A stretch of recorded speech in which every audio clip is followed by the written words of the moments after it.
রসুল্লাহ ইয়া হাবিবাল্লাহ।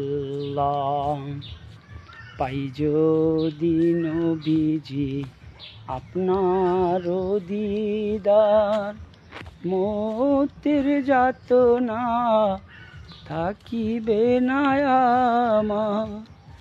দয়া যে করিয়া দিয়েন গো দিদার, ইয়া রাসূলুল্লাহ ইয়া হাবিবাল্লাহ।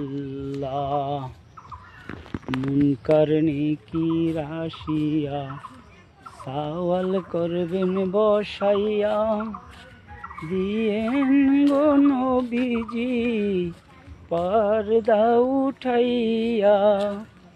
করিব চুম্বন কদম মোবারক, ইয়া রাসূলুল্লাহ ইয়া হাবিবাল্লাহ, ইয়া রাসূলুল্লাহ ইয়া হাবিবাল্লাহ।